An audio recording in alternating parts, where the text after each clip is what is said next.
Hi, this is Steve Dale, and we're recording this on December 13th, 2018, here at the Dale Law Firm today. Our subject today is going to be about the ABLE Act here, and we're going to be covering a lot of material today. A couple of things before we get started. We do have an audience here, and so there will be questions here. For those of you that are watching via the internet here, you have a chat box. So if you have questions you would like answered, then what you need to do is write your question in the chat box, and Amy at the end of the presentation will have us answer as many of them as we can. Okay.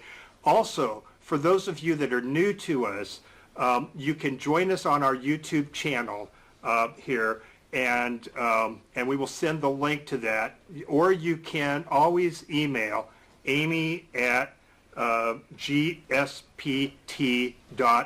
and she'll put you on the list as well. Okay, little introduction about myself here. I'm Steve Dale here of the Dale Law Firm. We have an office here in Pacheco, California that focuses almost entirely on working with families with disabled loved ones. We do all sorts of special needs trusts, and we also serve as the trustee of the Golden State Pool Trust. Well, that's enough of that today. So let's start off with an introduction to what the heck is the ABLE Act. Okay, now the law was actually passed in 2016. There have been a number of programs that have been running here for several years, but this is a federal law that was signed in 2014. I believe the first ABLE program went into effect in Ohio in June of 2016. And we have been using the Ohio program quite a bit. For those of you that go to our playlist on the ABLE Act here, you'll notice that we have a number of programs dealing with the STABLE program. As we're going to talk about, California's program is going to go online next week on December 18th. So California will finally have its programs up and running, and we'll talk about, which program you might want to use and how you can transfer from one to another. What the ABLE Act allows is states to create tax advantage programs here for persons with disabilities. And part of what we're going to focus on is one of the huge things about it is that you can put funds into this account without interfering with SSI or Medi-Cal. If you're in another state other than California, we call it Medicaid. Programs like IHSS and housing programs. So for needs-based programs under federal law, these accounts are not allowed to count against your public benefits. But what this does is it allows ABLE monies to be safe from federal and state income, or it also keeps ABLE money safe from federal and state income taxes if they're spent on what are called qualified disability expenses, or QDEs. So this is going to be a new term we're going to learn today here. In the right situation, okay, it gives a benefit at a level of freedom to beneficiaries of special needs trusts that were not available in the past. Okay, so we work with a lot of families that have special needs trusts, and part of what we're going to cover today is how you can tie this to a special needs trust, and when this can be a useful tool, and when you might want to ask more questions. So let's start off with who is eligible to open up an ABLE account. Okay, now first thing is you have to show that you were disabled before the age of 26. Just getting this out of the way, why is that so? Well, the reason is that originally there was no age limitation, and when you pass a law, they have a thing called a CBO score, which has to estimate what it's going to cost the taxpayers, and the numbers were just sky high. Right now, the numbers are 26, although as we're going to go through, this is a law that keeps changing. So eventually we can expect that number will go up, but that 26 number is pretty important. You have to meet the criteria for disability for programs like SSI or SSDI. So if you were getting SSI, SSDI, or Medi-Cal or Medicaid based on disability before the age of 26, you automatically qualify. It's not an issue. The thing is, there's a lot of folks that don't get their benefits until later in life. So if you could do what's called a self-certification. What a self-certification is if you can get a physician to certify, write a letter, a very simple letter that says, in all likelihood, you would have met Social Security's definition of being disabled here before the age of 26, then you qualify. And the definition of disability under these programs is the inability to earn what's called substantial gainful activity amounts, which is about $1,180 a month. I know that's not exact.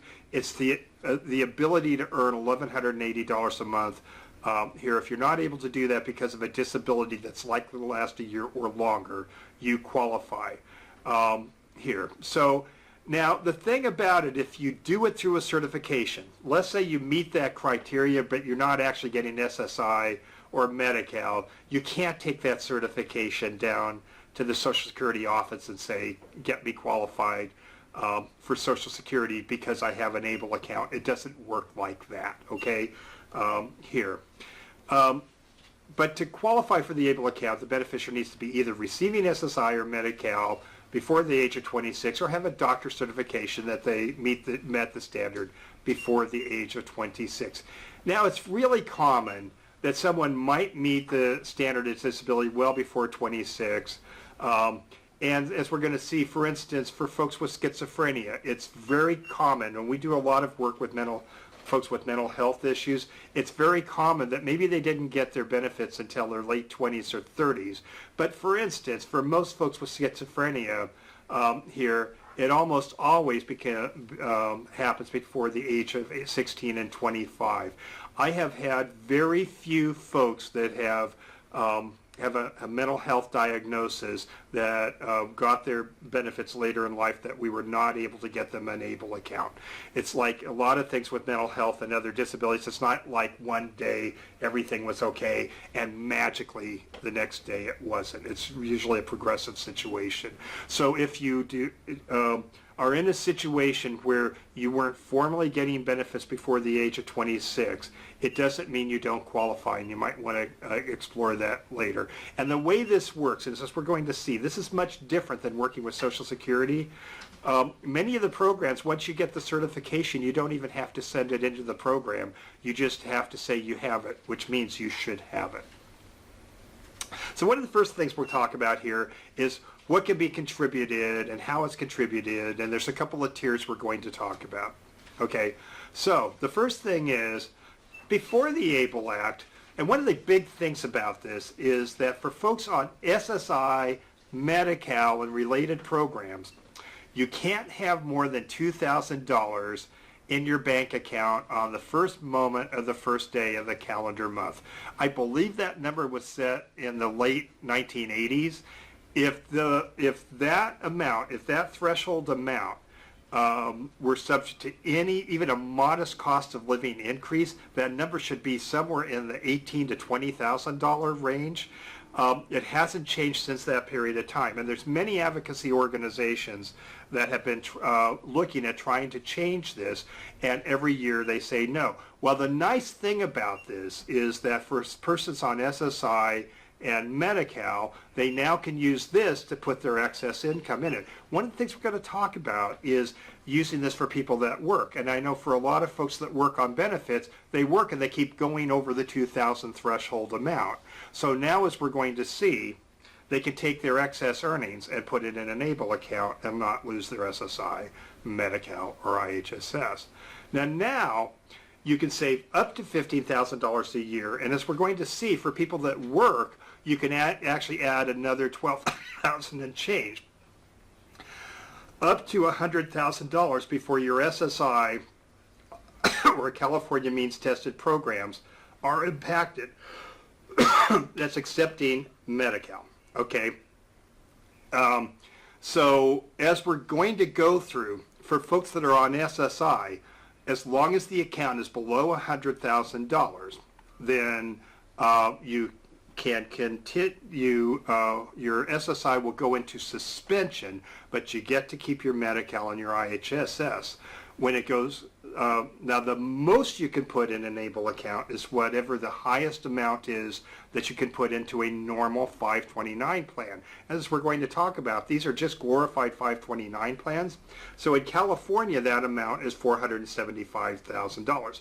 Now I think at $15,000 a year, I doubt if I will ever see in my lifetime a fully funded ABLE account, but that is the cap. Okay, as we're going to see, a lot of the uses that we've had here have been more money out and money in, money out cases as we go through our example. So if the beneficiary, once again, if the account is goes over $100,000, what happens if you're on SSI is your SSI will go into suspension. Okay, but if the assets drop below the $100,000, then your SSI benefits continue, and this is the important thing. You don't have to reapply. Okay, for anybody who's applied for SSI, who in their right mind would want to do that a second time? You know, I know I wouldn't, so it's bad enough doing it once. So now the next thing is the programs are not treated. We're getting some feedback and sound here. The program is not treated as a qualified ABLE program unless it accepts cash. So a lot of the questions we get is, what can you put in the account? And you could put in cash and only cash. So that means you can't take an appreciated stock, for instance, and put it in the ABLE account and not realize the gain. You would have to cash out the stock and put the cash in. If you have an IRA, that kind of thing, you can't put an IRA into an ABLE account. You would have to cash it out here. And hang on just a second. Amy, the blue cord for the headset, I think that's if you just unplug that, the blue cord, only the blue cord. Okay, that's better. I'm sorry, that was distracting. So let me start that from the top. So what can be contributed into an ABLE account? And what it says under the federal law is that it's not to be treated as a qualified ABLE program unless it's restricted to only using it for cash. Okay, here. So what you can't do is you can't take an appreciated stock and put it in the trust and not realize the gain.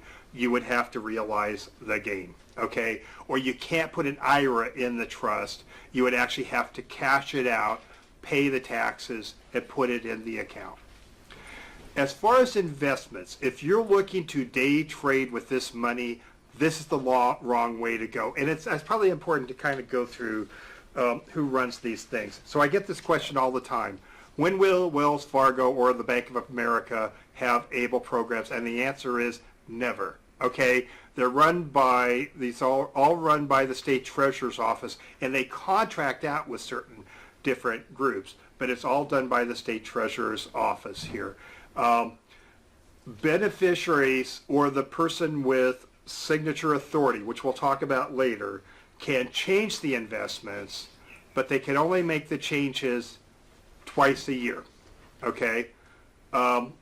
As with any 529 plan, the investment options or whatever options the ABLE program provides. There are something like 35 active ABLE programs right now across the country, and each one has a different way of doing the investments. Most of the investments are relatively conservative, but there are different investment options you can have with each program, and that will include the CalABLE program as well. Eligible individuals can only have one ABLE account. So with a normal 529 plan, you can have as many 529 plans as you want. With ABLE, you can only have one account. So for instance, and we're going to talk about later, many of the folks who have been working with us have been setting up plans in the Ohio, which has been a very good program. If you want to move it to the California plan, what will happen is you will transfer it, and it will close that account out. It'll open up the new account. Okay, so that's how it's done. Accounts can function both like a savings and a checking account here, depending on how you want to use it. Once again, because we do so much work with special needs trusts, a lot of the things we have been doing have been kind of money in, money out kind of things. Account monies are tax exempt as long as they are for qualified disability expenses, and we're going to go through what those are in just a minute. So as long as you stick to the rules, the monies grow tax-free, just kind of like an IRA here, and they are not taxable to the beneficiary as long as you use them for qualified disability expenses, and as we're going to see, that's not hard at all.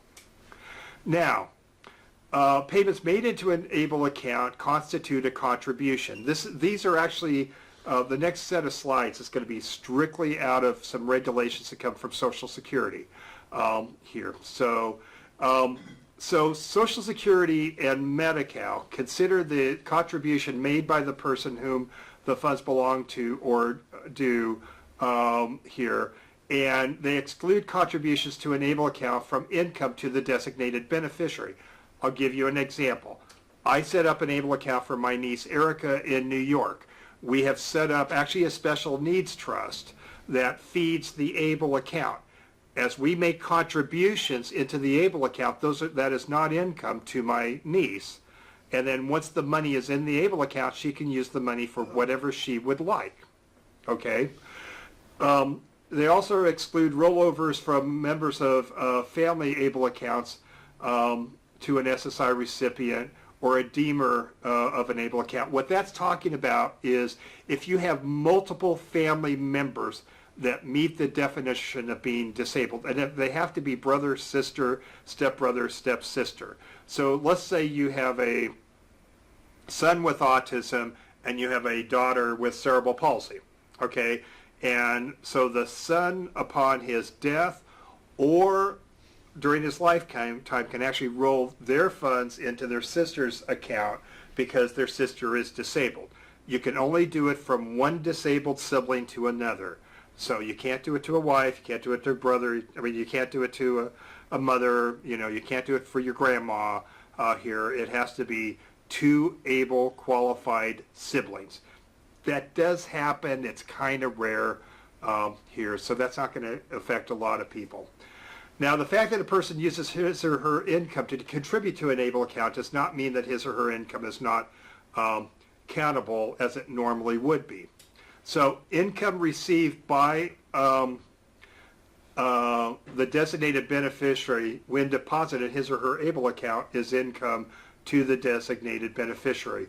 We'll give you an example in just a second. So for example, if an applicant here or somebody receiving benefits can have a contribution automatically deducted from his or her paycheck. For instance, the Ohio program does that.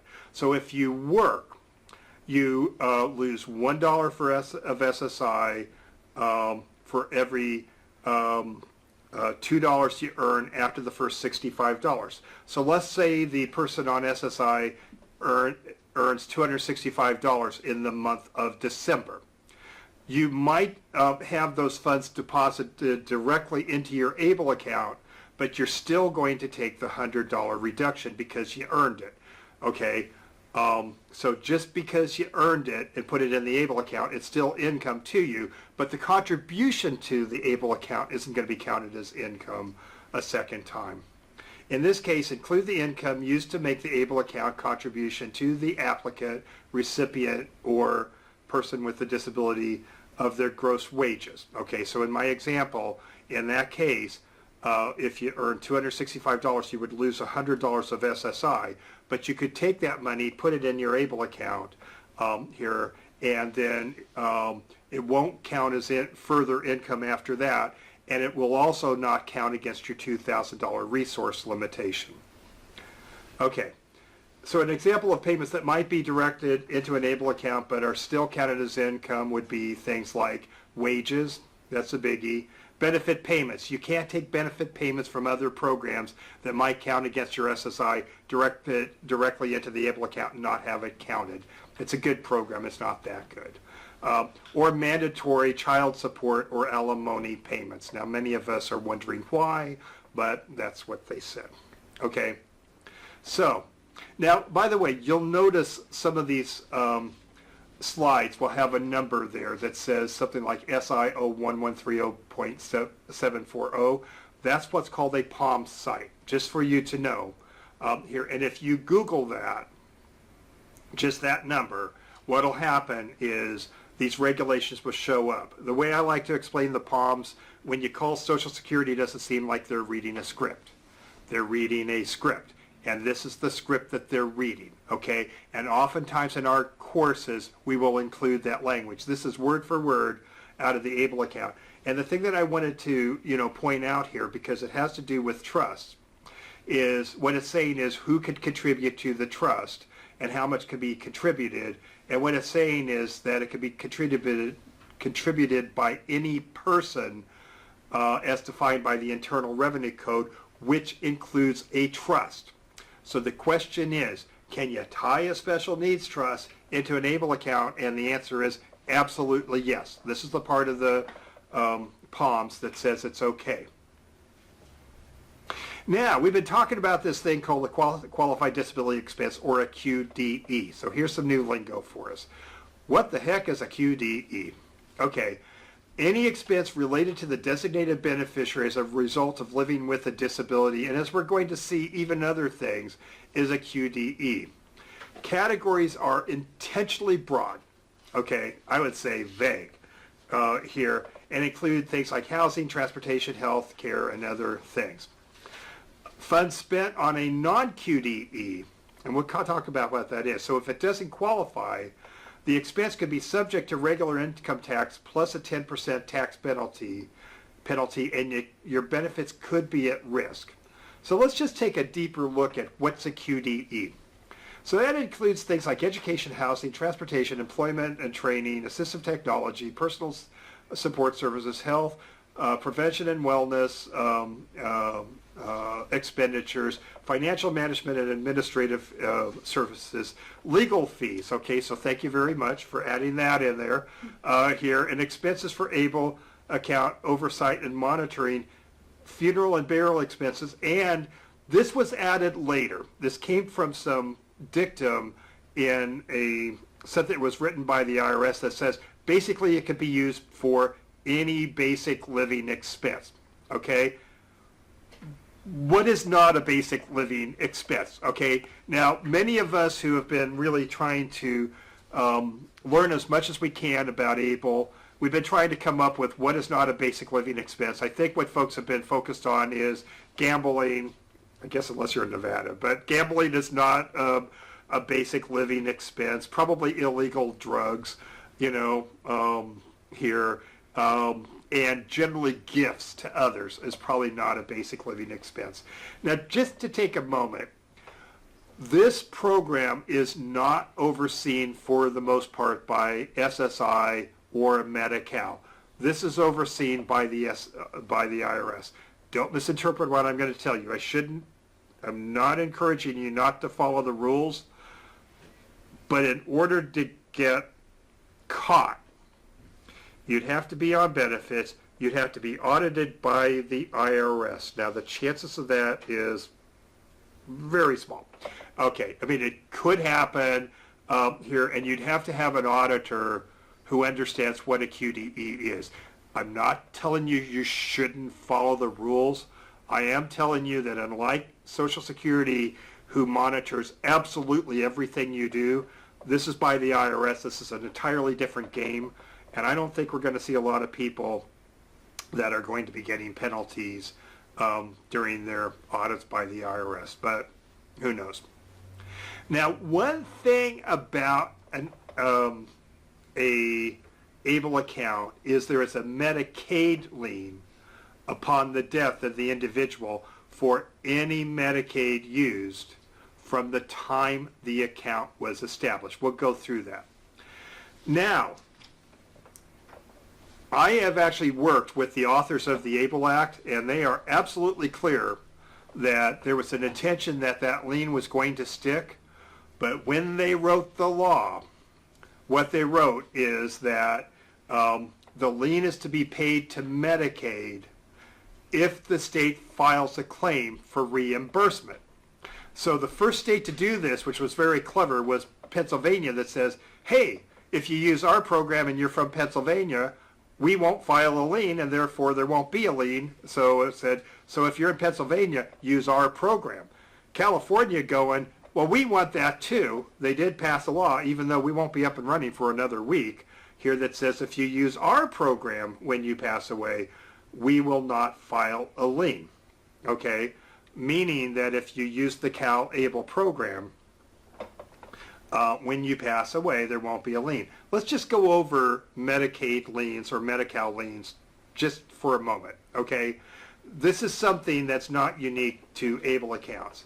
Now, for anyone who uses Medi-Cal, whether you're disabled or not, there's a lien for any Medi-Cal you use after the age of 55 for any assets that go through probate. Okay, so if you have somebody who, for instance, is in a nursing home and they use Medi-Cal, when they pass away, there will be a lien, or if they pass it to their spouse, when the spouse passes away, a lien, if it goes through probate. If you put it in a simple living trust and don't pass it through probate, there is no lien. But that's not our subject today. For an ABLE account, if you use an ABLE account and you use a program outside of California, there will be a lien for any Medi-Cal you've used from the time the account was established. If you use the CalABLE account, there would be no Medi-Cal lien for any Medi-Cal or Medicaid used in California. Now let's say you open up a California program and then you move to Colorado for a couple of years and use their Medicaid and then move back. You will be subject to the Colorado lien, but not the California lien. Are we pretty much on top of that? Now, a third-party special needs trust, which we're going to talk about today, which is an estate planning special needs trust, that has no lien at all. Okay? And so keep that in mind as we start talking about tying this in with a special needs trust. Now, here's the thing. And in fact, I would even encourage you, because we're getting to the end of the year, and if you're really dying to get that $15,000 in to the account this year, and you're not able to get a CalABLE account open, but you open it up in another state, you can do that, and then you can transfer the account. That's called the program-to-program transfer. Now, this goes back to something in the POMS, so this comes straight out of the regulations. So what it says is here, is a program-to-program transfer means a direct transfer of the entire balance of an ABLE account into an ABLE account with the same designated beneficiary here in another state. And what happens is that account is closed and then instantly reopened with the same amount of money in the new state. So let's say you opened up an account here in Ohio for $15,000, and then you decide later next year to transfer it to CalABLE. You can transfer that $15,000 and add another $15,000 this year. Okay, here, I'll even go this far. Let's say you really like another state's program, and you just want to continue using this. But let's say you become ill and you have a terminal illness and you know you're going to pass away. You can actually transfer that account to the CalABLE program up to the last minute, and it's a CalABLE program, and it will not count against you for the lien. Although we work with people who try to time things based on when they think they're going to pass away, and I'm going to tell you that's a game that's very difficult to win. Okay, because it's not always in our hands when we get called. So that's the way it works.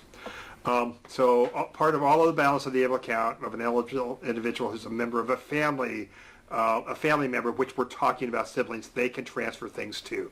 If you're in that unique situation, then that's something you might want to focus on more. For the rest of us, that's kind of a rare event.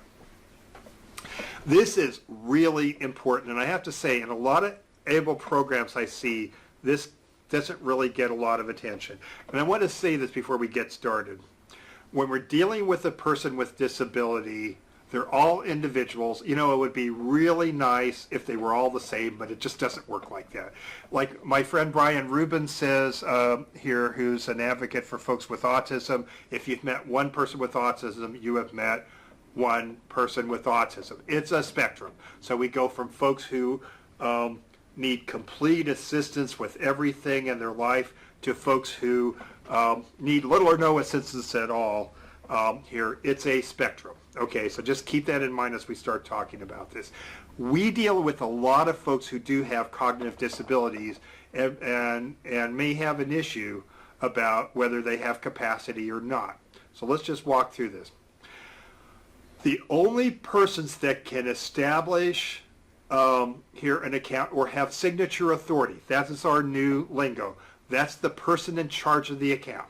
So the only persons that can either establish or have signature authority over an enable account are the eligible person themselves, assuming they have capacity to do this.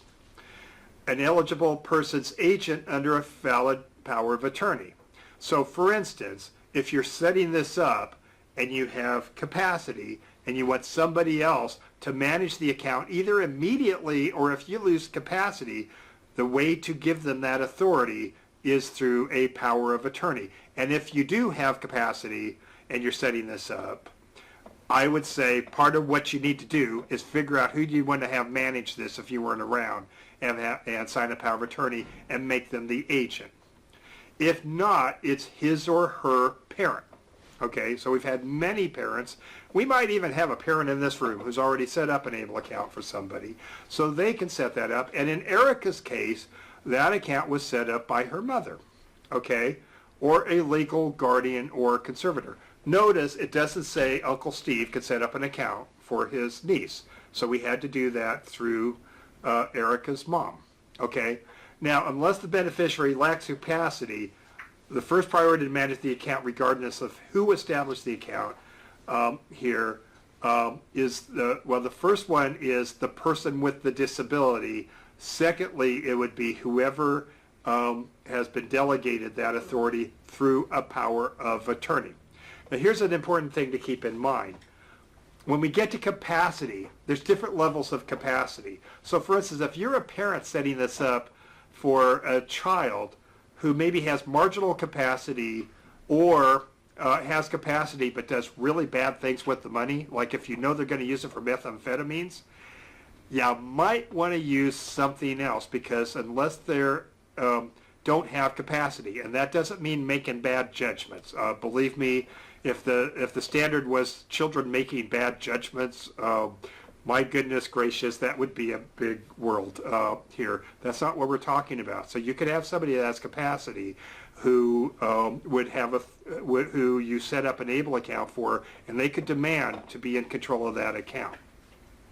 Let's go through a scenario here, keeping in mind that, once again, disability is a spectrum, whether we're talking about autism or something else. So in this example, Fred and Wilma have a daughter named Pebbles who was born with severe developmental disabilities. Now, that doesn't mean she doesn't have capacity. Fred and Wilma establish an ABLE account under their authority as Pebbles' parents. Pebble lacks capacity to manage her account or execute a power of attorney. So once again, in this example, she doesn't. Or let's say, keep this in mind, if she's merely a child, okay? Fred and Wilma maintain signature authority over the account as parents. Well, that's pretty simple, so they can establish it and they can manage it. Fred and Wilma pass away in a tragic accident, and their neighbors and best friends, Barney and Betty, step up to take care of Pebbles. Really nice neighbors, okay? In order for Barney and Betty to assume signature authority over Pebbles' ABLE account, they need to become Pebbles' guardian or conservator, or maybe they need to adopt her. Now, here's the thing you need to look at here, because once again, if you're especially if you're dealing with a beneficiary who does not have capacity, you need to really think this through, that if you're setting this up as a parent here, when you pass away, and if your child doesn't have capacity, you're probably looking at a conservatorship. And I would say that, for instance, my niece is a good example. Does she have capacity? Well, maybe she does, maybe she doesn't. You definitely could conserve her, but we had made the decision as a family that we didn't want to conserve her. Okay, and you're talking to, this is from an attorney who probably does more conservatorships than anybody in Contra Costa County, but that was the right decision for her. Okay, well, here's the problem. If there were a lot of funds in that ABLE account and mom passed away, mom and dad passed away, we would have no choice but to conserve her. Once again, when you're looking at using this tool, especially if you're looking at building up some funds, you might want to think that through, okay? So, if the eligible individual under an ABLE account has capacity, it's best to have them sign a power of attorney and do it immediately, okay? If an eligible individual wants to have a sibling have signature authority, then the power of attorney is the method to make this happen. In determining whether an ABLE account is right for you and your loved one dealing with capacity, if the ABLE beneficiary has capacity here for about the 4th time, have them sign a power of attorney. By the way, this is really sad. You don't even need an attorney to do it. Most of the programs have a power of attorney you can download, so that's kind of sad. But what are you going to do? If the designated beneficiary lacks capacity to manage the account you have signature authority, think about how you're going to have some way to have a successor take over in the event of your incapacity or death. Now, I would tell you as a trustee that has over 200 beneficiaries, a lot of these cases I am actually have them sign over a power of attorney to me. I'm in charge of this thing, and most of the accounts as we're going to talk about, we basically put the money in and it's spent in a very short period of time, so it's not a big issue in that case. But it's one of those things, think it through. Now, what if the beneficiary is on SSI, is not on SSI, but getting Medicaid or Medi-Cal? And let me just mention this real quick. For those of you that are watching who have loved ones with intellectual and developmental disabilities, this is going to be very important. If your child is disabled before the age of 22, different number, when you retire, pass away, or become disabled yourself, your child will receive a program called Childhood Disability Benefits based on what you put into the system. So for many families who have folks with intellectual and developmental disabilities, which by definition was before the age of 18, when you pass away, your kid's not going to be on SSI anyway in most cases. They're going to be on these other programs, which is an entirely different program. In that case, though, they will still probably get Medi-Cal, and let's say they need in-home support services and that kind of thing. So what does that do? Well, from a CMS memo, which is CMS is the federal program that oversees Medicaid, for beneficiaries that only get Medicaid or Medi-Cal without SSI, we have gotten guidance. What it says in the memo itself is that some ABLE account beneficiaries may also be beneficiaries of a special needs trust or pool trust here. And what it's saying is distributions from such trust made on behalf of the trust beneficiary to an ABLE account should not be treated as contributions, should be treated the same as contributions to an ABLE account from any third party, meaning that even if the person is not on SSI and they're only getting Medi-Cal or in-home support services, transfers from the special needs trust in the ABLE account will not affect their benefits. Thus, while disbursements from the special needs trust or pool trust could be considered income in other cases, in this case, when it's transferred to an ABLE account, it's not considered income. States should disregard the income restrictions from a special needs trust or pool trust that deposits money into the ABLE account because the federal government said so. Okay? So, once again. Now, this is something near and dear to me. And I would be a good example. I actually have a loved one, that a granddaughter that we, who is in the autism spectrum. Now, we didn't know she was going to have autism. Nobody told us here. And what Grandma and Grandpa did here is trying to be good grandparents. Is we set up a normal 529 college savings account set it up for her, expecting she would go to law school and someday work for the firm. Now, by the way, she has a lot of strengths and she's going to be doing all sorts of things, but I don't think she's going to be going to law school here. In fact, she probably won't be going to college. So now we go down to what do we do now? Can we transfer those funds into an ABLE account? What do we do? So we're going to talk about rollovers from normal 529 plans. I'm just going to go through this cursory, but part of this is if you're in one of those situations, you really need to think this through. So what it says is there was a law passed in December 2017 here that said funds can be rolled into a 529 plan. You're still subject to the $15,000 a year rule. Beneficiary or a member of the beneficiary's family. So I could roll $15,000 a year of my granddaughter's 529 plan into an ABLE account here. And in many cases, the 529 plan will not be counted as a reason. But here's the point I want to make before you do that. There may be reasons why you might want to roll it into an ABLE account. There may be reasons why you might want to leave it right where it's at. Okay. In many cases, a 529 plan will not be counted as a resource to the 529 beneficiary. So even if my granddaughter goes on benefits, the 529 plan will not count against her because Grandpa has signature authority, well, with Grandpa and Grandma, have signature authority over those accounts.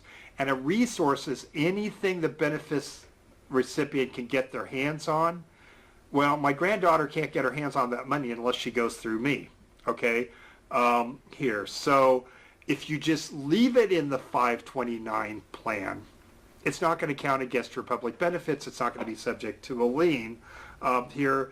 And since we use the Utah program, we can actually make distributions in kind. So we could actually use a 529 plan just like a special needs trust, depending on the plan. And so, for instance, we could, you know, pay for certain things directly without accounting for her benefits as long as we don't give her cash. Well, there's a term when you're dealing with 529 plans we're going to see called the Qualified Education Expense, a QEE. So what are the penalties if you use it for non-qualified expenses? Well, because this is a tax law, there could be some tax penalties. But there's no tax penalty due if the beneficiary dies or becomes disabled. And the definition of disability is the inability to earn the substantial gainful activity amount, which is about $1,180 a month. Or if they're a student who attends a U.S. military academy, I have a sneaky suspicion that's not going to happen. Or if the student receives a scholarship, and in all these cases, the portion of the withdrawn amount will be tax-free. So as long as my granddaughter qualifies as disabled, there's no penalty anyway. What if she doesn't? Well, then there's a 10% tax, additional tax here in a traditional 529 plan if she's not disabled. A person is considered to be disabled if they show the same proof they needed for gainful activity. We had covered that.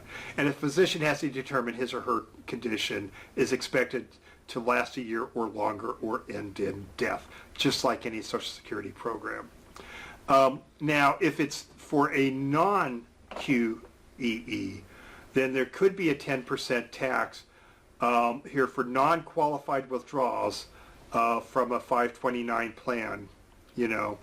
So the 529 plan generally allows the custodian of the 529 to direct the withdrawals to the beneficiary. So if you direct the withdrawals to the beneficiary, let's say you used it to pay for, let's say for transportation or purchase of a vehicle or purchase of a wheelchair, which is not a QEE or whatever here, then what happens is the penalty actually ends up on the tax return of the person with the disability. I'm here to tell you that most people with disabilities are in a very low tax bracket if they're paying taxes at all. So there's a very good possibility that even with that penalty, it's not going to mean very much. If the contribution was able to be deducted from the original contribution, so in this case, when Grandma and Grandpa put the money in my granddaughter's 529 plan, here we did get a slight tax deduction. So if we start using it for non-education expenses, we could end up having to pay back those tax savings that we had. What are qualified QEEs? They're things like tuition. So even if they're not going to college, if they go to a vocational program and you use it for a vocational program, there's going to be no penalty. For books, for computer technology and equipment related to the disability, including internet access. For special needs equipment, for some room and board expenses if they're a half-time student, or additional expenses for special needs beneficiaries. These include certain services and equipment that a special needs student would require, such as wheelchairs, transportation costs, which are generally considered to be non-qualified. So here would be the takeaway here. If you do have a traditional 529 plan, you might want to start moving it over $15,000 at a time. The other alternative is you can move a little bit at a time, or you can start using the account to pay for some of these expenses we talked about. This is certainly, there's more involved in it than we're able to cover in the 10 minutes I allotted to it, but this is something to consider if the person you're trying to assist already has a 529 plan. Let's talk about working, okay? And by the way, for persons with disabilities, working is always a good thing. So what we're going to do is go back to that Federal Tax Reform Act that was passed in December of 2017. And what it added was that it permits eligible individuals to contribute up to the federal poverty level, which is $12,060 in 2018. We're at the end of 2018, so I'm sure there'll be a cost of living and it'll go up slightly to the existing $15,000 annual limit. So if you're working, you could add an additional this year $12,060 of your earnings. You have to earn it, okay? And so to put in and have a total contribution maximum of $20,060. Now, once again, for people that work with disabilities, this is huge, because the problem with many people that work is they keep going over that $2,000 limitation. Now you can set that money aside and use it for something else later, okay? Here's something that's really huge that we'll go through, okay, which is housing and ABLE accounts. One of the most perplexing things I think that comes up here is that for many people that are on SSI, and for those of you that are watching here, we're doing this in California, where housing could be a little high, disabled or not. I don't know where the inexpensive housing is, and apparently nobody does. And so the problem is often that if you live in a place and you get assistance from a special needs trust or from your parents, or let's say you're living in your parents' home and you can't pay fair market rent, what happens is your benefits are reduced by $270 a month, which is called the presumed maximum value, or the in-kind support and maintenance reduction. It's one of the craziest things you'll ever see, because you would think a parent helping a child with their housing expenses, they would get a tax break and maybe a thank you from Social Security. That's not how it works, okay?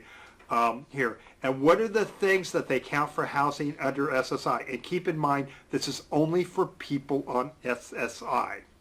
If you're on the childhood disability benefits and just getting Medi-Cal, this is not subject to you.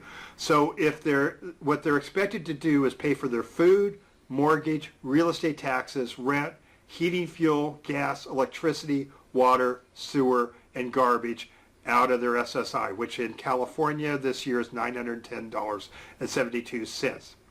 I don't know where you would live in the Bay Area where you could pay your utilities, rent, and food for $972.72, unless you're in a HUD program or that kind of thing. So let's go through an example about how this works, okay? And keep in mind, the reason for the reduction in rent is when you get outside help from somebody with money that does not belong to the person with the disability.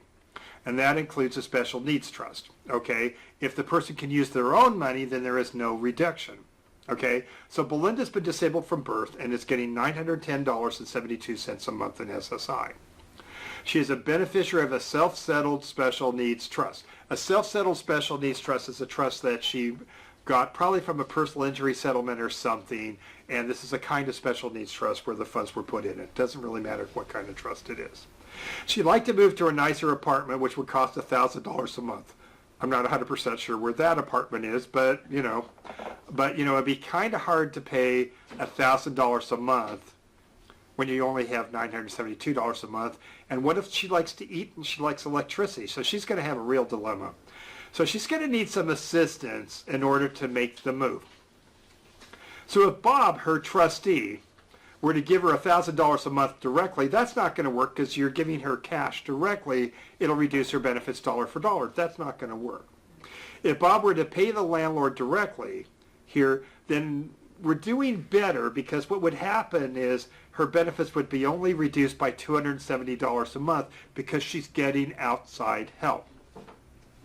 If instead Bob were to contribute $1,000 into her CalABLE account, and in turn the funds from the account were to pay the landlord, then there would be no reduction in SSI because she's paying it with her own money. The important concept, whether it's who's in control of it or with this housing, is she's paying the rent with her own money. Okay, like my wife says, we're laundering money, and yes, we are laundering money right out in the open, right? So there we go. So here's another example. Let's just go a step further, okay? Because housing, especially in California, and I would say we do the biggest issue we deal with families when we're doing planning is, where will my child live? Okay, so this is an example I call Mia's Casa, Sue's Casa. So Sue wants to provide her daughter Mia with a home to live in.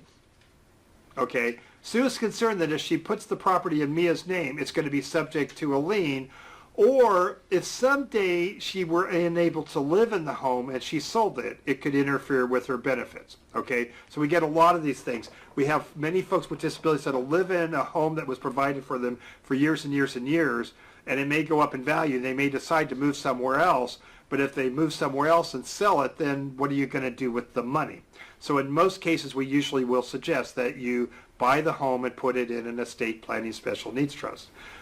Here, Sue is unable to purchase the home, and rather than give title to Mia, she titles it into a third-party special needs trust. Now let me just pause for a minute.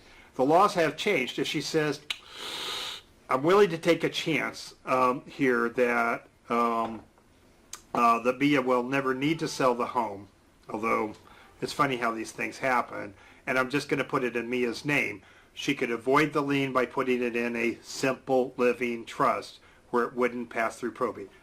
Just getting back to the story, I will tell you, in 90% of the cases when we work with families, our feeling is the smart thing to do is put it in a special needs trust. There's lots of protections in doing that. So, now there's another palm site. It says SI01120-200. If you Google that, my website will come up first, and then the next one will be the Social Security Administration, and it'll actually take you right to this. So here's what the palm says for somebody on SSI having to do with a house. If a trustee of a special needs trust holds title to a house as a home for the beneficiary, the home would not be a resource to the beneficiary. Well, that makes sense because you put it in the special needs trust. It would also not be a resource if the beneficiary moved from the house. Okay, well that's important. So since the trust holds legal title to the house, therefore the eligible individual would be considered to be living in his or her own home based on having an equitable ownership under the trust. I will tell you, I am an attorney with a master's degree, with an advanced degree in taxation. This makes no sense whatsoever, but Social Security says we're going to treat it as if it's Mia's house, even though she doesn't have control of it because it's in a special needs trust dedicated to her. So the cool thing with it is here that an eligible individual does not get in-kind support and maintenance in the form of rent-free shelter when living in the home if they have an ownership interest. So we're going to treat it as if it's Mia's home, even though it isn't really Mia's home. And I know this doesn't make sense, but that's how it flies. Accordingly, an individual with equitable ownership under the trust does not receive free rent. So we don't have to charge her fair market rent. So she can live in the house and not pay rent. What if Mia likes electricity and water? You know, how's she going to do that on and that kind of thing? How's she going to do that on $910.72 a month? If the trust pays for other shelter and household operating expenses, these payments would be income in the form of ISM. That's the $270 reduction in the month it's made. And we do this currently with a lot of our beneficiaries. But, so Mia can live in the house without having to pay rent because she has an equitable ownership. She's still going to have difficulty paying the taxes and utilities without some sort of an assistance. Sue Casa transfers enough funds in Mia's CalABLE account either monthly or annually to pay her taxes and utilities with no reduction in benefits, because when Sue puts the money in the ABLE account, she just made it Mia's money, and Mia is paying her ISM with her own money. Sue also transfers enough funds into a third-party special needs trust for Mia to continue making contributions to the CalABLE account in the event she passes away or loses capacity. Both Sue and Mia feel more secure because they feel like they're getting the best of both worlds. Sue has provided a residence for Mia, and she'll be able to remain in the residence. And if it's sold, she'd be able to use the funds for other things without disrupting her benefits. If Mia were to get sued, then the assets, or have creditor problems, then the special needs trust really acts as a spendthrift trust, and the creditors can't get their money on the house. So a couple things here, and then we'll open it up to questions here. And how are we doing for time? Not too bad. Here is that this kind of illustrates how you can tie a special needs trust into an ABLE account. Let me mention some other things, some advantages of ABLE accounts. Okay, one of the if you look at some of our programs for attorneys, and if you're an attorney, we actually have a version of this that grants MCLE credit or a fiduciary. Here we get a little deeper into this here. But what Social Security and CMS says is that no matter what you use the ABLE account, whether it's a qualified QDE, a non-qualified QDE, or a housing QDE, with some bizarre exceptions here, it's not to count against their Social Security, and eligibility workers are not supposed to question you on what you use the funds for. This is especially important for a lot of special needs beneficiaries because Social Security in our region, and we're in the 9th region here, their intention is to review every distribution from every special needs trust. And that's why, we emphasize how important it is to keep receipts, because if you're audited, they want to know what did you use the funds for. What it tells the eligibility workers is that using the special needs, if you put it through a special needs trust and the person makes purchases, that even though you should keep receipts, if they don't have the receipts, then it's really likely, if they're audited by Social Security, they're not going to have a problem. Here's the other thing before we open it up to questions. What a special needs trust is, it's a form of a spendthrift trust. It's a trust where the trustee has sole and absolute discretion over every single distribution, and the beneficiary has no control whatsoever. Now, a good trustee is going to listen to the beneficiary and work with them and as best they can to honor their wishes. But the good or the bad thing about it is the trustee has absolute discretion and the beneficiary has none.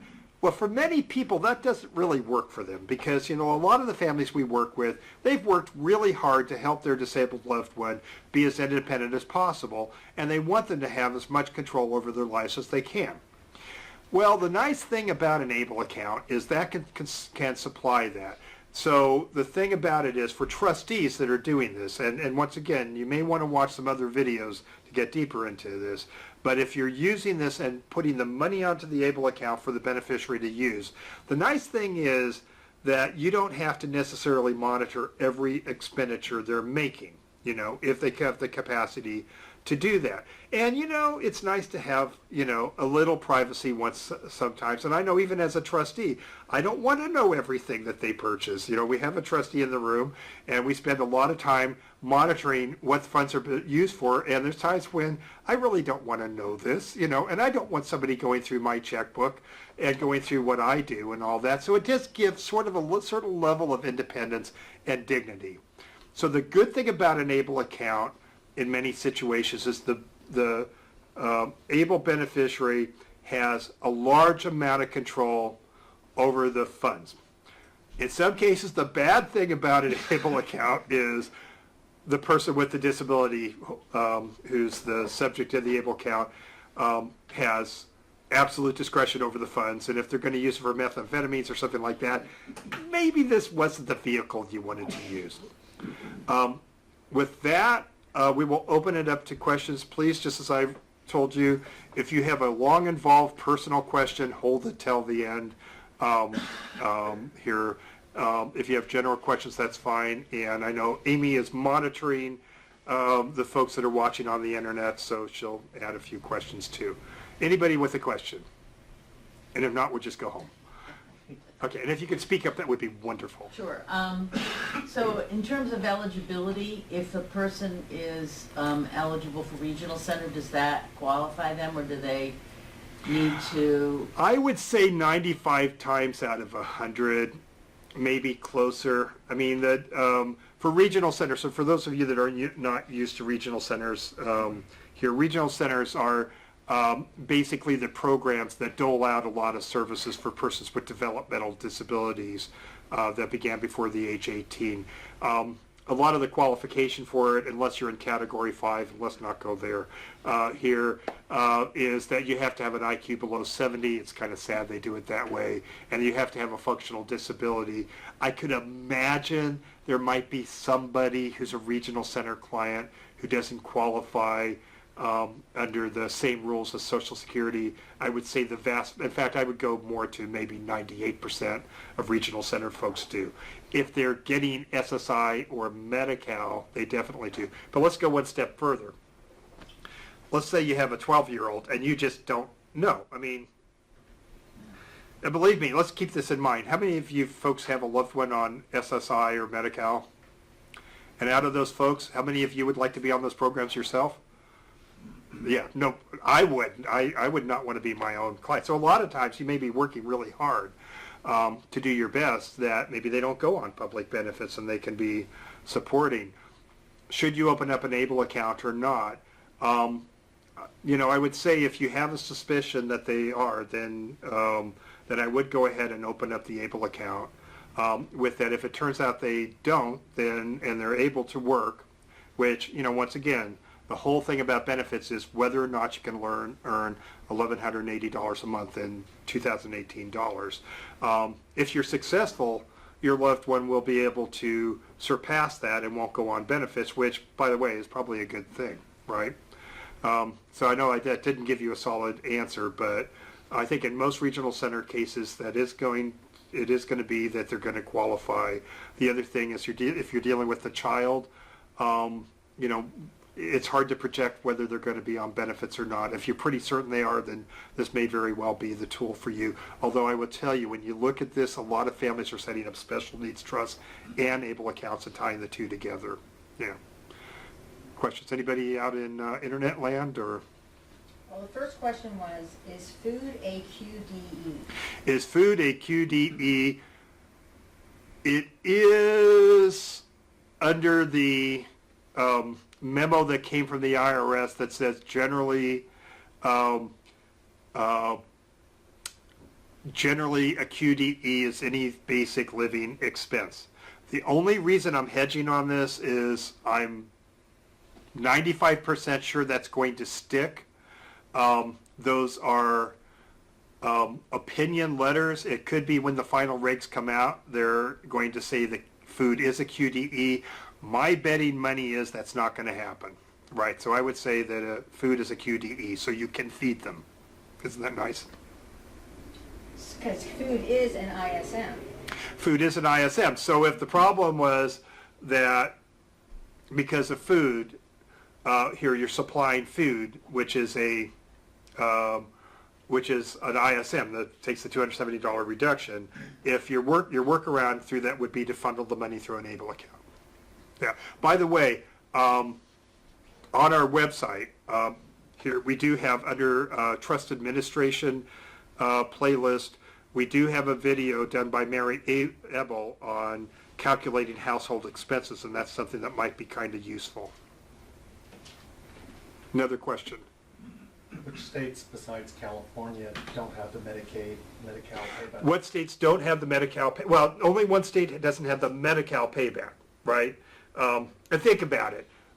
You can't say that use our program and you wouldn't collect a lien out of Oregon. That's Oregon's thing. Pennsylvania, Oregon, California, and I know there's another state coming on board has done the same thing. So the example would be with the payback would be any Medi-Cal used in California. But if you went out of the state, you can't make rules in California not collecting in other states, right? Right. So, and one of our greatest exports is Californian, so people do travel. If you open an Ohio account, Medi-Cal can reclaim from that. So if you open up an Ohio account, Medi-Cal can. So here would be the things I would think about. You know, by the way, don't get me wrong. I think the CalABLE program is going to be terrific. I personally have met, in fact, and have worked with the folks at CalABLE. Would I want to be the first one to open up a CalABLE account? I don't think so. You know, sorry, Dante, here, but I know it's going to be a terrific program. I might want to have them work out the bugs first. So I just worked with a mother today who's desperately looking at getting one of these things set up, and it takes time to transfer the money to, as Amy can attest here. So it takes a while. So she's opening up a program in Ohio. We'll go through why Ohio in a minute here, and then her intention is eventually to move the account to California, and it will instantly become a California program. So, we have. So Amy has a question. No, not from me. Oh, not from you. Not Okay. mine. Okay, you kind of just covered that because it says, so what do I need to do to set up an ABLE account in California on 12/18? Who should I contact? Boy, you probably need to go to the to the Ed Roberts campus here, but that's not practical. I'm actually not sure. What you can do, and I don't. What you'd want to do is Google CalABLE and probably State's Treasurer's Program. So CAL, capital ABLE, and I'm sure they'll have it online. I'm not sure, and I just plain, this is hard for an attorney to say. I'm not sure if it would even be possible to open up an account this year or not, if you have enough time. There probably is. And I would also say keep an eye on our channel and stay on our list, because when you can, we certainly will tell folks. So once again, there's no reason to wait if you want to get one set up. Now, why are we so wild about Ohio? Is Ohio was the first program to set up, and we've been working with Ohio for some time, and we've been very happy with how they operate. Yeah, we're Californians, so we probably want to see that our California program, you know, is going to work, but we'll just see. So you can move it, and even with the lien, you can actually move it just before you pass away and beat the lien. I don't think that's good planning. I will tell you, most of the cases we've worked with have been cases with a special needs trust where the money goes into the ABLE account, the beneficiary uses it, and then when they use it up, we add more money to the ABLE account. That is the way we've been operating with most of these cases, but it can be used for a savings account. It's terrific for people that work. It's absolutely terrific that people that work. There's all sorts of different applications of these things. Yes, ma'am. So what if you've moved from one state to another state multiple times, like so 3 different states, so then how would you figure out what the liens are for each state to figure out where you should open up the account? If you started off with a CalABLE account, or let's say you opened up an Ohio program, and there are other states here, so a program in another state, and moved it to CalABLE, okay? So at that point, it's CalABLE program, and let's say you were in California at the time. Now, let's say you move to, Colorado, okay, and use, it wouldn't matter if you use their program or our program because they still have a state recovery. You'd want to keep your CalABLE program. Let's say you move to Pennsylvania. Now, I don't know Pennsylvania's rules. You may or may not want to transfer that to Pennsylvania to avoid the Medicaid payback in Pennsylvania. You'd actually have to think this through. And, people do move, and a lot of military families move. They're all over the place. You don't know where they're going to be here. So I haven't really thought about going from state to state to state. And you'd have to look at their laws. I don't know, once again, what the rules are if you transfer it to the Pennsylvania program. I'm sure with the Pennsylvania program, they're not going to count it against Pennsylvania's Medicaid. Is that going to be a problem in California? I'm not sure. You'd have to think it through. So it takes more thought than I can do on a Thursday afternoon. Another question from the internet land. Okay, could a trip or vacation with a group that caters to disabled persons be considered a QDE? Absolutely. Is that an activity of basic need, like going to Disneyland? Absolutely. Ask my granddaughter. Absolutely. Yeah, no question about it. So, it's good for that kind of thing. And the other nice thing about it is, because I know we as trustees arrange a lot of trips, so let's just go for the trip to Disneyland. Now, you might have a situation where the trust could prepay the room and the tickets and all that to Disneyland, but how are you going to buy the Mickey Mouse hat, And this is where the ABLE program would be really useful. Most programs, and when you're looking at these programs, part of it is holding the money, but the other thing is how are you going to use it? Go back to my niece as an example. One of the reasons we chose the Ohio program, which is the stable program, is that they have basically a debit card. Some programs only use checks, and quite frankly, my niece who has Down syndrome, she has a lot of abilities, but the idea of her with a checkbook is kind of laughable here. That's just not a skill that she's going to be able to handle. That's not going to work. You give her a card, that girl knows how to use a debit card. So so that is her access to using that card. So the nice thing on a trip to Disneyland is, yeah, you could use it for the entire trip. But the other nice thing about it is you can pay for those, those things like the Mickey Mouse hat or other things that you can't really pay directly. So it's going to give her some autonomy over her life. Once again, that's another example of some of the advantages of using these programs. By the way, the CalABLE program is going to have a debit card. I don't know if it's going to be up and running immediately, but they are absolutely dedicated to making sure they have a functional debit card. So here would be the thing. If you're looking at programs, you might want to also look at how does the beneficiary access the funds. And I think for a lot of folks we work with, that card is essential. Do you have a question in the group here? No. I've got a whole slew of this. Oh my goodness. Okay. Okay. Regarding authorized legal representatives, a non-parent candidate for a disabled adult without capacity, will a California conservatorship of the person suffice? Probably. And here's why. And this might also have something to do with what program you choose. Different states have interpretations about what level of conservatorship you need. Some states, if you have letters of conservatorship, any letters of conservatorship, that's good enough for them. Some of them, they want to make sure you have conservatorship of the estate, and they want to jump through a lot of different hoops here. And so if that is important, you would want to shop around a little bit and talk to folks. We go back to this. My experience has been mostly with the stable program in Ohio, and I know they accept just regular old conservatorships, but it depends on programs. Some programs don't, and I won't go through the programs we've had problems with. This is an area of development for a lot of these programs, and we can expect rules to change. But I think the question here is, does it matter if it's a parent or a non-parent with a conservatorship? No, it just says conservator. Okay. Okay. So we'll give the example. If something were to happen to Erica's mom, Erica's dad has already passed away, would have to be a conservator, and at that point, it definitely would be a non-parent conservator because we've run out of folks. Okay? If one has an Ohio ABLE account and transfers to a CalABLE account, will anything in the future be subject to recovery by Ohio? No, unless you use Medicaid in Ohio. Can a self-settled special needs trust transfer funds to an ABLE account? Yes. The only caveat would be this. If it's a court-monitored trust, okay, so for those of you that don't know all the nuances of special needs trust, there are two types of special needs trust.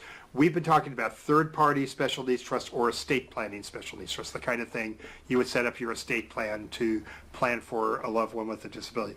A self-settled trust is a trust where maybe the money came from a personal injury settlement or sale of a house where you couldn't buy another house or something like that. That's what's called a self-settled trust. There's a thing called the Fairness Act, so if you have capacity, you set it up yourself and all that, then with that trust, you definitely could open up an ABLE account and transfer the funds. Let's say it comes from a birth injury. A lot of the cases here we work with maybe come from a personal injury settlement or something pretty serious where it also affected the capacity of the beneficiary and it's under court supervision. In that case, before you do that, you would want to talk to your attorney and see what the rules are in that county. Now the CalABLE is up and running. My expectation is we're going to see a lot of the counties and a lot of the courts make their own rules. Right now, a lot of the courts have no idea what an ABLE account is, and I wouldn't use one here. I'd be very careful without knowing what the court is going to do in your area. Okay, for those diagnosed disabled as adults, please remind the language a doctor needs to use in an attempt to qualify. Oh, what is the language? It's not very magic, okay?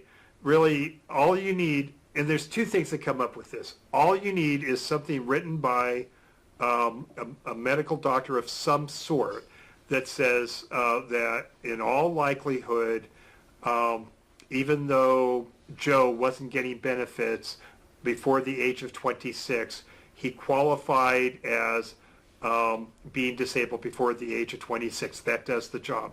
Now, here's the thing that comes up with some families that we've worked with. A lot of doctors say, wait, I don't want to sign that letter because I'm afraid you're going to turn around and use that letter to try to get qualified for SSI, SSDI, Medi-Cal, one of the disability programs.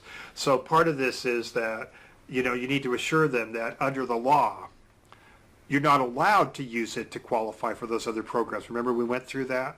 So we've had some cases with doctors that say, I don't want to sign this because I don't want to be your Social Security disability doctor. So what you need to do is really try to talk them down and say, the only reason we're doing this is to get qualified for this program, and all we need from them is a letter saying that in all likelihood they would have met the definition of disability before the age of 26, even though they got their benefits later. It's just that simple. And the other thing about it is, depending on the program, some programs don't even want the letter. They just want you to certify that you have it. I'm not saying you should lie, and I'm not even saying that with a wink and a nod. Here, this you should follow the law, but the level of what you're asking for is not extremely high. So we can take another 10 minutes and then. Okay, which funds that are in an ABLE account be exposed potentially to financial creditors or legal creditors? There is a level of protection from creditors here from an ABLE account. Quite frankly, how far you could go, I'm not sure. But they're not supposed to be attachable by creditors. So there is a protection. Now, the thing that where I could imagine there'll be a case someday is there's a thing called a fraudulent transfer. So what that means is, let's say you were in a car accident here, and it was your fault, and you're afraid you're going to get sued. So you after the car accident, you go home and transfer $15,000 in your ABLE account. If you did that to avoid a known creditor, that's a fraudulent transfer. There's going to be a problem. I don't think that's going to happen that often, but that's something you have to be careful about.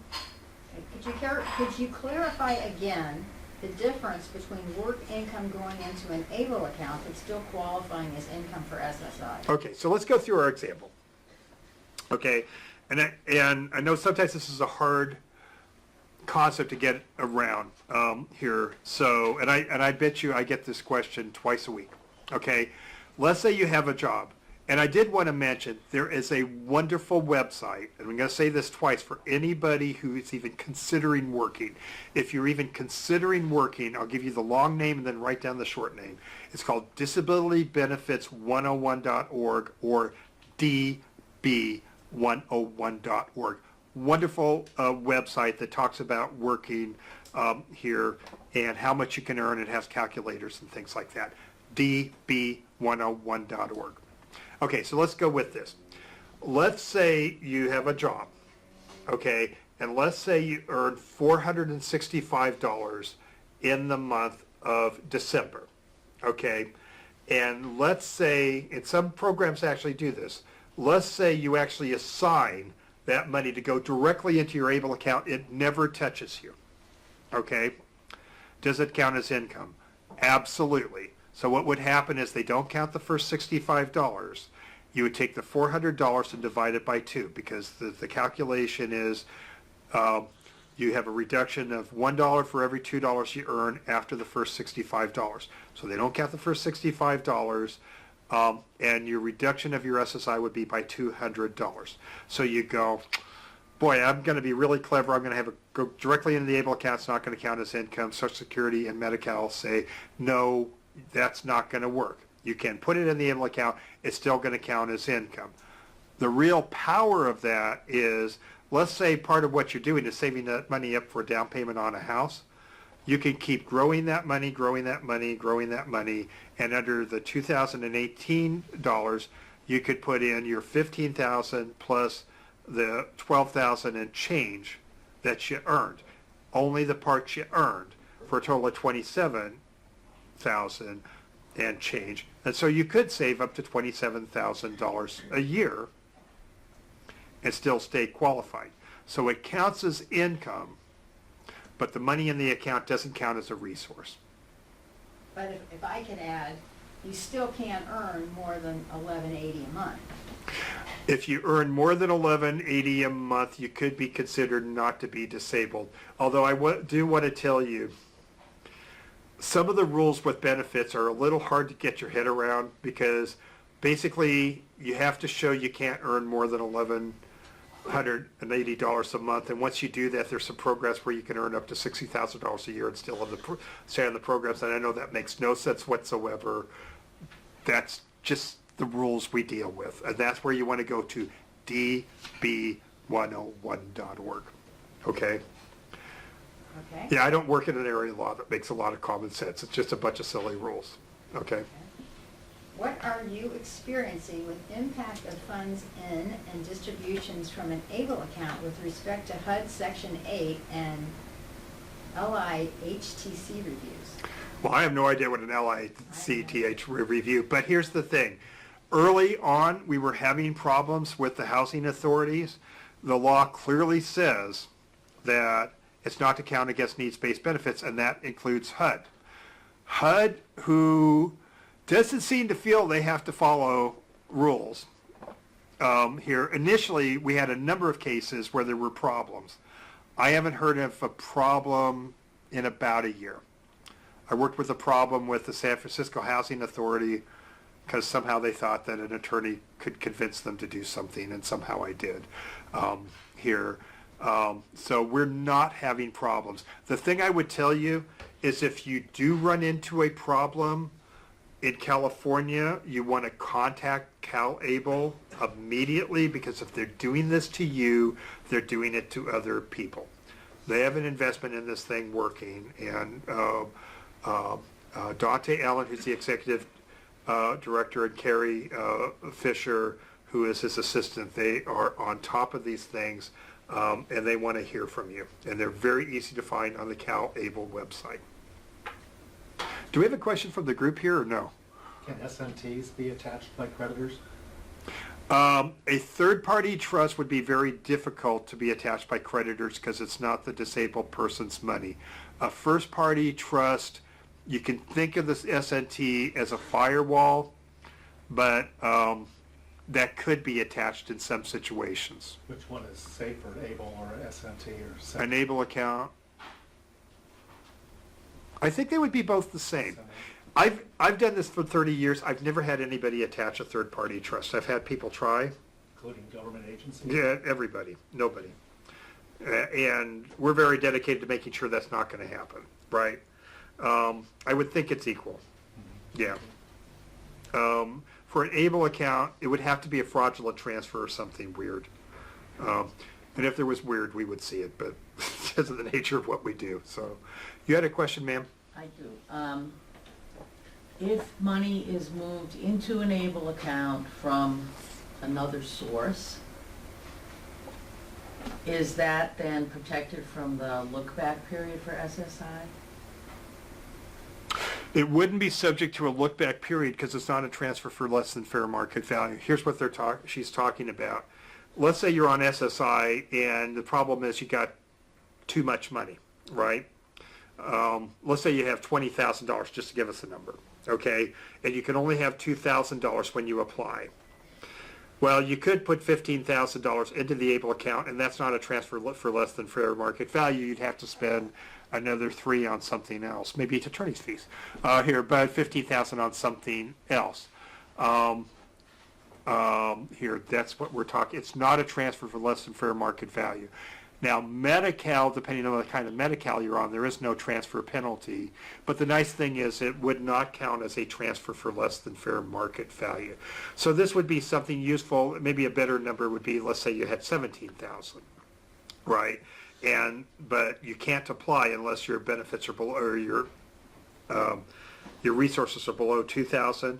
You could transfer the $15,000 immediately into an ABLE program and immediately qualify. So, I mean, that's another use of it. You know, before that, we'd have to do a self-settled trust or something like that. And, you know, these things do have a cost to them. That's what keeps this place open. So they're taking money right out of my pocket, but that's okay. Gonna take the lady in back who needs to speak up loudly. So is there a minimum that makes sense for special needs trusts compared to ABLE accounts? Minimum dollar amount? I think if you're talking about, it's hard to set a number. I think if you're talking about a small amount, I mean, these would be the considerations I would have. If there isn't a solid dollar amount, the considerations I would look at is, one, the capacity of the beneficiary. So, for instance, if you have somebody who is perfectly capable of managing the funds, you're not worried about the lien, which is easily avoided if you stay in California and use a CalABLE program here, then this might be a good savings device to be, and you don't have a concern about how the beneficiary is going to use the funds. I would think an ABLE account or a CalABLE account would be a very good way to go. If there's a concern, you go back to, in my case, with Erica. Here, we want to make sure that Erica has what she needs, and we want her to be able to buy what she wants. The idea of her having access to $15,000 or $30,000 or $45,000 of funds, she would be so subject to being taken advantage of. That's not something we would even consider, right? So really, there's a bunch of factors to look at. What is the capacity? And once again, there's many folks with disabilities who are more than capable of handling the funds and more than capable of being responsible. And then there's the majority of the folks we work with who have their challenges, right? So it's hard to answer that with like a dollar amount. If you go back to the special needs trust, the biggest issue that we deal with is trustee issues, right? Because it's really easy to set up a special needs trust. I mean, and all that, but the issue is going to be who's going to be the trustee. Now we go back to this. I talked to a family member today who is probably has done the best job of any family member I've ever seen in my life. It was incredible. She follows the rules and all of that, but these rules under Social Security for SSI, Medi-Cal, and all that are sometimes incomprehensible, and so we almost always prefer, and you'll see this in our other materials, best to consider having a professional trustee. There's no hard and fast rule. Well, the thing with the professional trustees is if you're looking at using a bank, here it's hard to find a corporate trustee that'll take this for less than, $500,000 and $1 million is more like it. There's a lot of private professional fiduciaries who don't necessarily have a dollar amount. Generally, they're looking for something more than 100,000, but it really depends. And for instance, I know in Southern California, it's very difficult to find a private professional fiduciary. He'll take an account less than $250,000. So some of it may have to do with finding a trustee. The biggest issue with special needs trusts is who's going to be the trustee, and do you have somebody who knows what they're doing? As I like to tell you, if you manage a special needs trust based on using common sense, you are doomed to fail. You know, it isn't going to work. And here's the other thing to consider for you parents out there. Oftentimes you'll assign it to another family member, maybe even a sibling. There are some siblings who are incredibly involved in the needs of the disabled loved ones. There's a lot of siblings who just want to be siblings. You know, they don't want to be their sibling's keeper here. And so some siblings are more than able and willing to do this and willing to take the time to learn how to do this. I will tell you the worst cases we've had have been family members, and a lot of them attorneys. It's like, I have a real smart daughter. She's a real estate attorney. She'll be able to do this. That is a very busy person, and getting down to the family business, here's the last thing on the stack here because they don't get paid for it. So there's a lot of different factors. I can't give you a solid answer. I can give you a number of things to look at. I think there's a number of situations where the ABLE account would be a substitute for a special needs trust. Oddly enough, the vast majority of cases we've worked with, they're doing the trust and the ABLE account. You kind of have to look at the pros and cons of each to kind of decide which way do you go. Do you go with the ABLE account? Do you go with the special needs trust? Do you go with both? What do you do? You have a question? Yes. How would SSDI affect the ABLE account or special trust versus SSI? SSDI, childhood disability benefits, and Medicare are not affected at all. Okay. Now, you can still do it because to be on those programs, you have to meet the definition of disability, but those are not means-tested programs. If you're in a situation, and if you were to use an ABLE account, you probably would be doing it just for the tax-free part of it, okay? You know, here, the thing you'd have to look at is there's a lot of people that, for instance, are on SSDI, childhood disability benefits, Medicare, but they might be getting, Medi-Cal, so they're Medi, and that's paying all the co-pays for the Medicare and all that, or they may be getting IHSS because Medicare doesn't cover, Medicare does not cover attendant care. Now, the other thing to consider is if you're getting SSDI, childhood disability benefits, Medicare, the entitlements that are not means tested, a ABLE account might be a really cool way to go anyway, because that doesn't mean that down the road you might not need them. So using that as a savings account, and let's say later your disability gets worse or you end up in a nursing home or whatever, at least you don't have to spend that money down before you go on Medi-Cal. So many factors to look at. So it's the needs-based benefits, the SSI, the Section 8, the Medi-Cal, the IHSS, where you get the biggest bang for the buck. Let's take one more question, and then we're going to close this off as far as the video is concerned, and then I will hang around till 5 o'clock for the rest of you. You have one last question. I was just going to say, if somebody is receiving SSI and they have a representative payee, does that indicate a lack of capacity? Probably.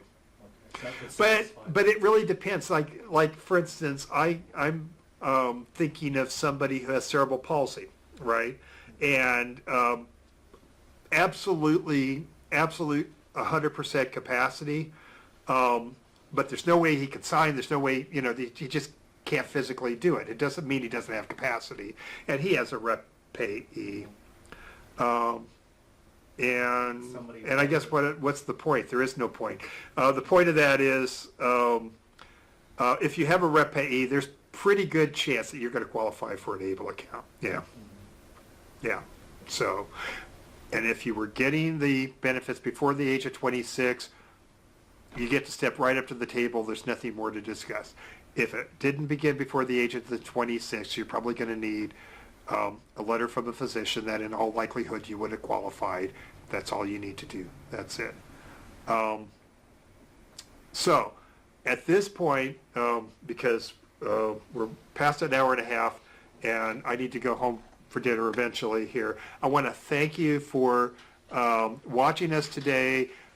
With that, and DJ, if you could put up the thing about Amy here, if you would like to be on the list for future programs, well, you can either walk over and talk to that lady. For the folks here that are watching this on the internet, if you email amy@gspt.org, she'll put you on the list for later classes. We're going to be doing classes on all sorts of different subjects here. Also, if you're a professional, make sure you let them know, because we do programs that also grant MCLE credits for private fiduciaries and attorneys. I want to thank you for watching today, and happy advocating.